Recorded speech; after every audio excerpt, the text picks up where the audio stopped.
Bismillahirrahmanirrahim. Assalamualaikum warahmatullahi wabarakatuh. Kita lanjutkan perkuliahan pengantar metode non-potensial. Kita akan membahas seismik dan hari ini kita akan membahas mengenai interpretasi data seismik. Outline yang akan saya sampaikan itu adalah mengenai geologi migas dan juga interpretasi data seismik. Jadi untuk mengenal mengenai interpretasi data seismik, kita harus mengetahui dulu terkait apa itu geologi dalam industri migas sehingga kita bisa memahami apa yang dilihat dalam data seismik itu sendiri. Baik, yang pertama kita bahas dulu terkait geologi migas, jadi pendahuluan terkait geologi minyak dan gas bumi ya. Seperti apa? Jadi kalau kita lihat struktur bawah permukaan itu sebenarnya kita gambarkan seperti kue lapis ya. Jadi ada lapisan seperti ini, ada yang tipis, ada yang tebal ya.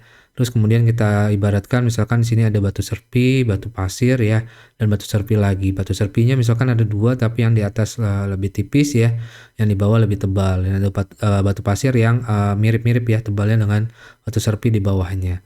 Nah di bawah permukaan bumi itu ibaratnya seperti ini. Nah, namun bisa terjadi sesuatu ya, contohnya adalah gaya yang menyebabkan tekanan di bawah permukaan bumi. Nah, ini garis panah ini adalah gaya yang bekerja menyebabkan batuan itu bergeser ya. Nah, ini contohnya apa? Contohnya adalah pergerakan lempeng bawah permukaan bumi ya, itu adalah lempeng samudra atau lempeng benua.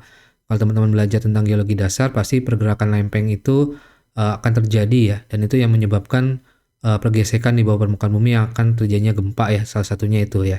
Nah, kalau dia bergerak berarti bisa terjadi yang namanya tumbukan. Nah, kalau terjadi tumbukan maka akan terjadi tekanan ya, gaya yang menyebabkan saling mendorong ya. Jadi dari arah kiri mendorong ke kanan, dari arah kanan dorong ke kiri. Apa yang terjadi? Bawah permukaan bumi itu akan menjadi terlipat ya. Jadi bawah permukaan bumi yang tadinya lurus karena didorong ya dari dua arah, maka yang terjadi adalah lipatan. Ya, seperti ini. Nah, ini disebutnya sebagai anticline. Jadi lipatan ini yang didorong tadi itu akan terjadi yang namanya anticline. Ini seperti kertas ya, kalau kita dorong dia akan melipat seperti ini. Nah, kalau di bawah permukaan bumi disebutnya sebagai anticline. Itu adalah bentuk lipatan pada lapisan batuan yang berbentuk lengkungan ke atas seperti kubah. Ya, ini lengkungan ke atas yang seperti kubah disebutnya sebagai anticline. Nah, anticline di bawah permukaan bumi ya, ini kalau kita lihat dari gambaran ilustrasi ini dia akan seperti ini. Nah, ini digambarkan bahwa di setiap puncak anticline ya, ini anticline ya, kubahnya, maka akan terjadi hidrokarbon itu akan tersimpan. Nah, nanti akan saya jelaskan mengapa sih biasanya hidrokarbon minyak atau gas bumi ya yang disebutnya sebagai hidrokarbon itu tersimpan di atas anticline ini atau di puncak anticline ini. Kenapa nggak di bawahnya ini ya? Nah, ini nanti akan saya jelaskan ya. Oke, nah ini yang di bawah permukaan. Nah, di atas permukaan jadi bisa terbentuk juga anticline. Nah, bentuknya seperti ini. Kalau teman-teman lihat di pinggir tebing dan dia ada lipatan seperti ini, nah ini disebut sebagai anticline ya. Nah, tapi yang kita cari lipatan bukan yang di permukaan ya, karena kalau hidrokarbonnya ada di permukaan seperti ini, ya sudah keluar kemana-mana ya. Nah, yang kita cari adalah yang masih terperangkap di bawah permukaan bumi. Seperti itu. Oke. Kemudian pembentukan struktur bawah permukaan ya. Nah, kalau kita bicara tadi ya, kalau kita ada gaya yang mendorong sebuah lapisan batuan, maka akan terjadi salah satunya tadi anticline dan berikutnya adalah yang disebutnya sebagai syncline ya, atau cekungan. Jadi dia bisa melipat ke atas ataupun melipat ke bawah ya. Nah, yang melipat ke bawah disebutnya sebagai syncline. Jadi ada dua. Jadi kalau kita dorong si batuan itu dia bisa melipat ke atas atau melipat ke bawah. Nah, kalau melipat ke atas disebutnya anticline, dan kalau dia melipat ke bawah bentuk cekung, dia disebutnya adalah syncline. Ya, bentuk lipatan pada lapisan batuan yang berbentuk lekungan ke bawah atau cekung. Ya, seperti ini. Nah, di bawah permukaan bumi di Indonesia khususnya ya. Jadi geologi di bawah permukaan bumi itu kita kompleks ya, terutama di Indonesia, di mana terdiri dari kombinasi anticline dan syncline. Dia jadi di daerah kita ini di Indonesia terutama itu khususnya di daerah timur ya, Papua itu lebih kompleks ya. Dia ada anticline seperti ini, syncline, kemudian anticline lagi. ya syncline, anticline lagi. Nah, ini berbeda dengan di luar negeri, di Amerika, mereka relatif struktur anticline dan syncline-nya itu lebih jarang gitu ya. Nah, di Indonesia itu kompleks dia, apalagi di daerah timur Indonesia dia akan ketemu pola-pola struktur bawah permukaannya seperti ini. Nah, ini untuk mempelajarinya perlu mempelajari geologi lebih lanjut ya. Tapi yang kita cari adalah pola-pola anticline dan syncline di bawah permukaan bumi dengan menggunakan data seismik nantinya. Baik, nah anticline yang muncul itu sampai ke permukaan ya dapat dilihat sebagai perbukitan, sedangkan syncline sebagai lembahnya ya. Jadi kalau kita lihat nih di permukaan, nah ini ada di bawah permukaan seperti ini ya, jadi ada anticline. Kemudian kalau tersingkap itu maksudnya muncul ya, muncul di permukaan. Jadi ada bagian yang tidak tersingkat atau yang masih di bawah permukaan dan ada bagian yang muncul ke permukaan. Maka kalau kita lihat di permukaan, bagian di atas permukaan ini adalah gunung-gunung ya, gunung-gunung yang ada di permukaan. Nah, kalau yang bagian turun ini ya, syncline-nya itu adalah lembahnya ya, lembah-lembahnya. Nah, di Indonesia itu kenapa di Jakarta ya terutama itu kenapa sering banjir, karena kita tuh posisinya ada di syncline ya, atau di rendahan.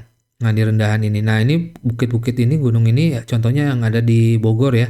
Nah, yang ada di pergunungan biasanya lebih tidak jarang banjir, tapi di daerah yang cekung dia akan lebih banjir gitu ya. Jadi arahnya dari tinggian menuju ke rendahan. Nah, itu yang konsep di mana Jakarta itu lebih cekung ya dibandingkan di daerah Bogor yang lebih banyak pegunungan, itu daerah yang anticline sebenarnya.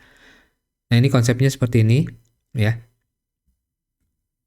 Pembentukan struktur bawah permukaan kita lihat lagi di sini. Kalau kita lihat ada lapisan batuan tadi ya, lurus kemudian didorong dari satu sisi ya. Ini sama akan terjadi yang namanya lipatan ya. Lipatan tapi di satu sisi aja ya. Jadi yang bagian kanan tetap, yang bagian kiri akan melipat. Nah, kalau kita teruskan ya, jadi dia sudah melipat nih. Sudah maksimum gayanya maksimum sudah terjadi lipatan, tapi kita dorong lagi, apa yang terjadi? Nanti akan terjadi yang namanya patahan. Jadi ada bagian yang lemah sehingga dia akan patah gitu ya. Seperti kita mau melipat kayu ya, dia sudah bending terus kita paksa sampai akhirnya nanti dia akan patah sendiri karena akan ada bagian yang lemah gitu ya. Setelah dipaksa untuk melengkung gitu ya. Nah, ini adalah patahan. Jadi patahan atau sesar ya, jadi kita bilangnya sesar itu adalah retakan di bawah permukaan bumi yang terjadi akibat pergeseran dua blok batuan. Jadi ada bagian yang kanan dan yang kiri ini dua blok, dianggapnya dua blok ya, sehingga bidang patahan itu adalah di antara dua blok itu ya.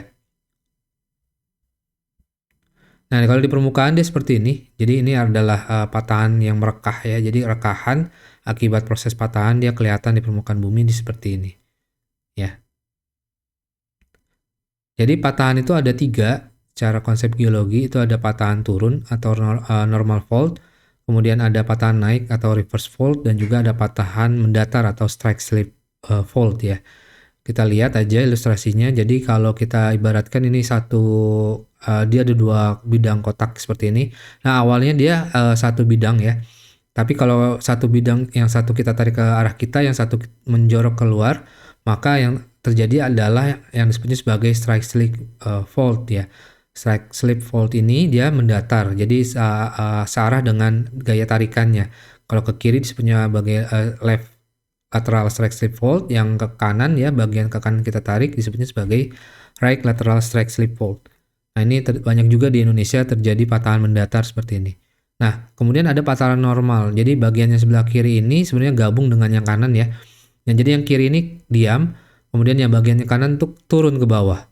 Ya, jadi yang bagian kanan ini dia turun ke bawah, yang awalnya di atas ini kemudian turun ya. Yang bagian ini tetap, dia bagian yang kanan turun, maka ada bidang yang disebutnya sebagai bidang normal fault ya, atau normal deep split fault. Nah, ini yang disebutnya sebagai patahan turun. Kemudian ada juga kalau kita ibaratkan yang turun tadi dia di atas ya, kemudian naik ke atas. Nah, disebutnya sebagai patahan reverse atau patahan naik ya. Jadi bidang yang ini diam, yang kiri diam, bagian yang kanan itu terus bergerak ke atas. Nah, disebutnya sebagai reverse fault atau patahan naik. Nah, jenis-jenis patahan ini nanti kita lihat di data seismik bisa kita interpretasikan ya. Nah, bentukan struktur batuan kalau kita tarik tadi ya, maka akan terjadi patahan normal. Kenapa? Ya kita ibaratkan tadi ya, ini kita tarik ya, seperti karet kita tarik. Nah, itu pasti akan putus ya.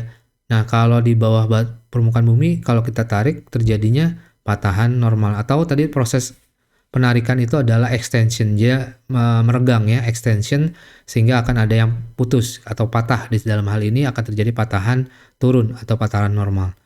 Kemudian, nah ini gambarannya, jadi ada satu bidang di sini batuan itu kita tarik, di bawah permukaan bumi kita tarik, ada bagian yang lemah, nanti bagian yang lemah ini akan patah, kemudian turun ya. Nah, bagian turun disebutnya sebagai horse ya, yang di atasnya dan yang di bawahnya adalah graben. Jadi kalau ada istilah horse itu dia bagian yang tinggi dan graben itu ada bagian yang rendah dari suatu normal fault ya. Kemudian ini terus ditarik, maka ada satu bidang lagi yang akan patah. Jadi ada dua. Nah, yang turun ini disebutnya sebagai basin ya. Nah, yang naik itu masih disebutnya sebagai horse ya. Nah, sekarang kita ibaratkan kita mempunyai bentuk struktur seperti ini ya. Nah, saya mau menjelaskan bagaimana sih pembentukan hidrokarbon itu terjadi dan jebakan perangkap yang menyebabkan si hidrokarbon itu terperangkap di bagian atas puncak antiklin itu sebenarnya seperti apa prosesnya. Baik, kalau kita ibaratkan misalkan lapisan coklat ini itu adalah lapisan yang penuh dengan material organik ya. Dalam hal ini kalau teman-teman ingat cerita terkait terbentuknya hidrokarbon itu adalah akibat dinosaurus yang telah mati kemudian terpendam dan dia dipanaskan menjadi suatu hidrokarbon atau minyak atau gas ya. Nah, itu sebenarnya benar, tapi itu di luar negeri ya, di Amerika karena umurnya Jurassic ya, dia ada makhluk dinosaurus seperti itu. Nah, tapi di Indonesia kita itu sebenarnya waktu umur Jurassic kita terus itu laut ya, laut terus, sehingga pengendapan di awal umur itu biasanya adalah endapan laut ya. Nah, di Indonesia sendiri umumnya batuan yang kaya akan organik itu sebenarnya akibat makhluk yang mati itu. Makhluk yang mati itu adalah plankton. Jadi plankton yang mati dia terendapkan dan akan ngumpul di suatu lapisan batuan. Nah, dalam hal ini misalkan kita ibaratkan dia lapisan yang coklat ini ya. Nah, ingat konsep bahwa bumi itu di bawah bumi itu, di inti bumi itu dia panas ya. Dia bentuknya cairan. Jadi di bawah kalau ada suatu lapisan yang dekat dengan permukaan bumi, maka dia akan dekat dengan sumber panas ya. Yang saya gambarkan ini magma ya. Jadi ada sumber panas yang memanaskan suatu lapisan, dalam hal ini lapisan yang dekat dengan pusat panasnya atau dekat dengan inti bumi. Nah, kalau kita ibaratkan di lapisan yang dekat dengan inti bumi atau bidang panas ini dia memiliki banyak konten organik, contohnya tadi banyak material makhluk hidup yang mati, dalam hal ini plankton yang tertinggal terus terendapkan di sini. Maka kalau kita panaskan terus, kalau kita memasak sesuatu hal ya, dalam hal ini dalam hal organik, maka hasilnya pasti akan menghasilkan hidrokarbon, minyak atau gas. Nah, hasilnya itu bisa minyak saja atau gas saja, tergantung ya. Jadi proses pertama yang dimanaskan di dalam suatu batuan yang banyak organiknya pasti akan menghasilkan minyak. Ya, terus dipanaskan, minyak itu akan menjadi gas. Jadi gas itu sebenarnya perubahan dari minyak yang dipanaskan terus-menerus, nah akan menghasilkan bentuk gas. Ya, dalam hal ini bisa jadi minyak saja atau gas saja, atau bisa kombinasi minyak dan gas, tergantung seberapa panas di bawah permukaan bumi itu. Oke. Nah, dalam hal ini kalau kita ibaratkan ya, di bawah permukaan bumi itu panas, berarti kalau dia panas, ingat panas itu akan menghasilkan tekanan yang tinggi ya. Apalagi di atas permukaan itu juga menekan ke bawah. Maka lapisan yang terisi hidrokarbon seperti air ya, jadi kalau kita ibaratkan kita meletakkan kain dalam air, kita tekan, maka air itu akan keluar ya dari kain. Nah, ibaratnya seperti itu, maka hidrokarbon yang ada di bawah permukaan kalau ada terjadinya tekanan, maka dia akan berpindah. Nah, pindahnya itu kemana? Pindahnya itu dari lapisan yang terisi hidrokarbon ini menuju ke lapisan yang dia memiliki porositas yang tinggi. artinya batuan yang memiliki pori-pori untuk menyimpan hidrokarbon. Nah, ini sangat penting ya. Batuan yang tersebut yang tadi memiliki porositas tinggi dan dapat mengalirkan fluida atau permeabilitasnya tinggi, dia akan mudah menyimpan hidrokarbon. Kemudian kita ibaratkan batuan yang di atasnya nih, kalau dia sama ya, misalkan yang kuning dan coklat nih, porositasnya yang coklat tuh batuannya porinya lebih tinggi, lebih banyak porinya, maka si hidrokarbon akan terus naik nih ke atas. Ya, akan terus berpindah ke atas sampai dia ketemu lapisan, kan misalkan lapisan yang coklat ini kita ibaratkan dia porositasnya rendah sekali atau permeabilitasnya rendah, sehingga si hidrokarbonnya apa yang terjadi kalau dia ada lapisan paling atas itu dia tidak bisa mengalirkan fluida, maka fluida itu akan terperangkap ya. Jadi fluida itu akan terperangkap di suatu lapisan kalau dia memiliki lapisan di atasnya atau lapisan tudung atau cap rock, dia tidak memiliki porositas atau impermeable, dia tidak bisa mengalirkan fluida ya.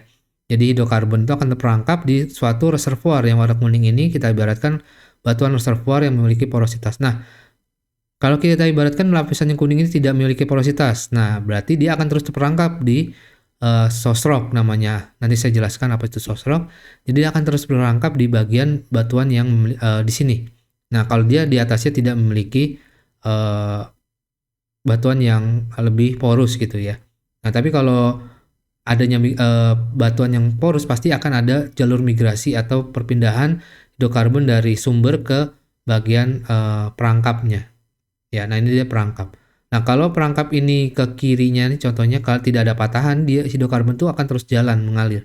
Nah, untuk dia benar-benar terperangkap biasanya butuh yang namanya bidang patahan. Kenapa? Kalau kita lihat ya, yang kuning ini kalau ada terjadi patahan, maka yang ketemu yang coklat ini.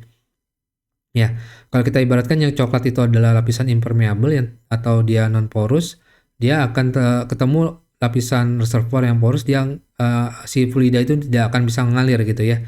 Dia terjebak gitu karena dia yang kiri itu tertutup jalur yang tidak bisa dilewati air atau dilewati hidrokarbon, minyak atau gas gitu. Jadi dia terperangkap di struktur anti-clean ini.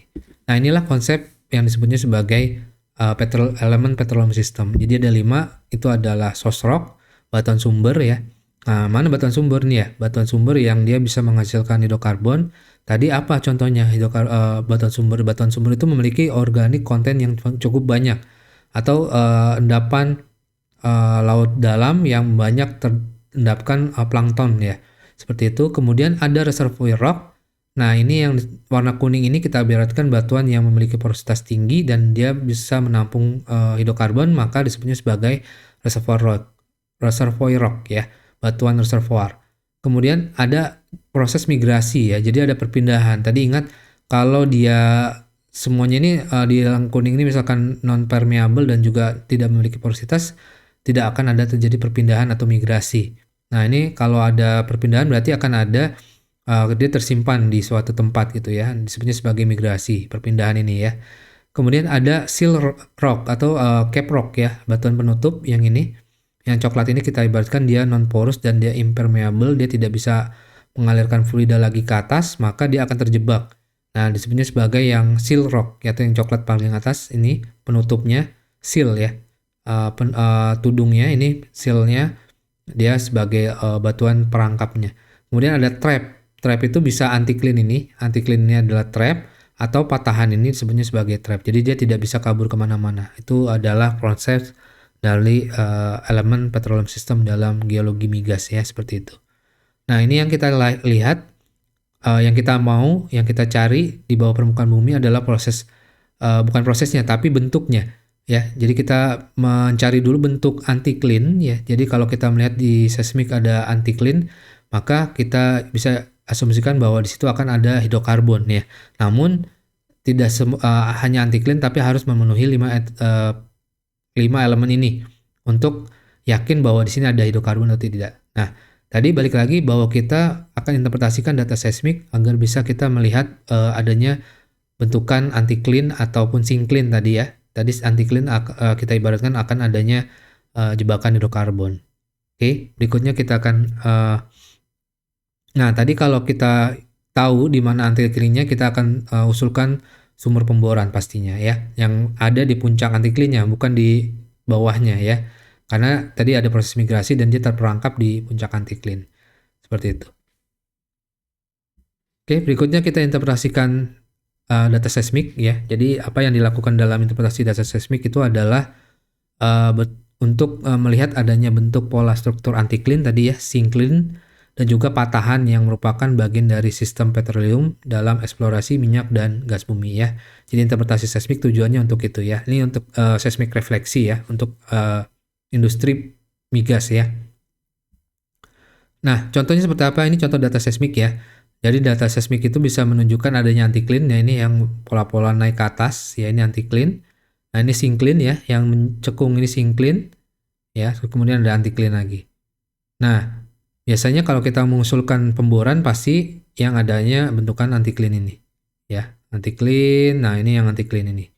Ya bisa di dua titik ya, sini sama sini. Atau ada lagi nih ya. Nah, kalau kita lihat di sini ya, beda antiklin ya. Nah, yang ini lebih besar dibandingkan yang sebelah kiri ini ya. Jadi yang sebelah sini tuh dia lebih kecil dibandingkan dengan yang kanan ini, dua ini dia lebih besar ya. Nah, nanti impact-nya apa? Impact-nya adalah kalau dimensi itu impact-nya adalah jumlah hidrokarbon yang ditampung. Jadi semakin besar dimensinya akan semakin banyak hidrokarbon yang ditampung. Jadi biasanya kita tuh nyari struktur yang besar-besar dulu. Tapi di Indonesia biasanya struktur besar ini sudah dibor semua. Nah, sisanya yang kecil-kecil seperti ini. Nah, yang kecil-kecil ini biasanya yang sekarang jadi target berikutnya gitu setelah pemboran yang di struktur yang besar. Nah, ini kan banyak layernya ya, ada yang satu, layer kedua, layer seterusnya ya. Jadi setiap pola-pola beda warna ini itu dia beda lapisan. Jadi warna merah, hitam itu artinya dia beda lapisan. Jadi ke bawah dia beda lapisan, terus kemudian beda antiklin juga. Nah, ini yang mau kita lihat di dalam data seismik. Nah, kemudian ini contohnya ada pola-pola seperti gunung bawah permukaan ya, bukan bawah laut ya. Ini misalkan dia terendapkan ada gunung, kemudian erosi terjadi ada pengendapan ya di sini. Nah, kalau kita ibaratkan interpretasikan, nah ini adalah layer lapisan pembeda dengan yang di atasnya. Kemudian ada patahan-patahan ini ya. Ini ada yang kecil-kecil seperti ini. Nah, proses ini setelah interpretasi kita bisa masukkan ke dalam konsep geologi dan ini membantu teman-teman geologi untuk merekonstruksi bahwa permukaan itu seperti apa. Nah, contohnya seperti ini. Jadi kalau teman-teman geologi nanti akan gambar kartun ya dari data seismik sehingga mereka paham, oh ini tuh bagian dari yang sebutnya sebagai post tectonic unit dan ini bagian syntectonic unit ya, atau yang ini bagian pre-tectonic unit. Nah, ini istilah-istilah geologi ya. Mungkin nanti teman-teman bisa pelajari lebih dalam terkait istilah-istilah geologi ini. Nah, ini kita membantu teman-teman geologi untuk melakukan interpretasi data seismik seperti itu. Nah, ini contohnya data seismik ya, seperti ini ya. Nah, kalau teman-teman perhatikan dengan teliti di sini ada bidang garis putih ya. Nah, garis putih ini adalah bidang patahan. Kenapa? Kalau teman-teman lihat ya di sini warna biru yang ini sebenarnya ketemu warna biru yang di bawah. Ya, jadi kalau kita zoom ya. Jadi warna biru yang di atas ini itu sebenarnya ketemu dengan warna biru yang di kiri ini. Nah, di antara itu ada bidang patahan. Ya. Oke, nah warna merah yang ini itu dengan yang ini, yang di atasnya. Jadi ini beda displacement atau beda perpindahan horizon. Nah, ini biasanya di dalam interpretasi data seismik kita menarik satu garis yang selaras gitu ya. Nah, patahannya nanti kita gambarkan juga. Nah, satu lagi horizon lagi. Nah, terus ada patahan lagi. Nah, itu yang dilakukan dalam interpretasi data seismik. Ini sangat penting untuk mengetahui keberadaan tadi ya elemen petroleum system dalam suatu konsep interpretasi data seismik. Oke, berikutnya kita lanjutkan. Ini juga contohnya. Jadi dalam pola ini kita lihat ada patahan ya. Nah, ini ada lapisan batuan. Nah, ini perlu digambarkan patahan karena kita perlu tahu ini patahannya naik atau dia patahannya turun ke bawah. Jadi kita nanti narik garis ya kesamaan bidang lapisan batuan. Nah, setelah ini kan kita nggak tahu nih dia naik ke atas atau dia turun ke bawah. Nah, kita perlu tahu dulu konsepnya. Tektoniknya itu apa tadi? Ekstensi atau dia kompresi. Ya, jadi kita bisa menggambarkan, oh ini tuh naik ke atas atau dia turun ke bawah tergantung proses ininya ya, tektoniknya. Nah, itu kita perlu belajar dulu konsep geologinya. Nah, kalau dari kasat mata ini kelihatan ya, jadi yang bagian lapisan putih ini kan sama dengan lapisan putih yang ini. Jadi artinya lapisan yang ini tuh sebenarnya bagian yang atas yang ini ya. Nah, itu kelihatan dari kasat mata seperti itu. Selain menentukan pola struktur ya, tujuan lain dari interpretasi seismik ialah menentukan kesamaan umur dan juga penarikan horizon umur. Nah, ini yang disebutnya sebagai interpretasi. Jadi penarikan kesamaan keselarasan tadi dan juga patahan. Itu adalah tujuan dari interpretasi data seismik. Oke, itu saja. Nanti lebih lanjut kita lanjutkan di perkuliahan pertemuan pada semester berikutnya untuk terkait data seismik ini. Lebih kurangnya mohon maaf, saya akhiri. Wabillahi taufiq wal hidayah. Wassalamualaikum warahmatullahi wabarakatuh.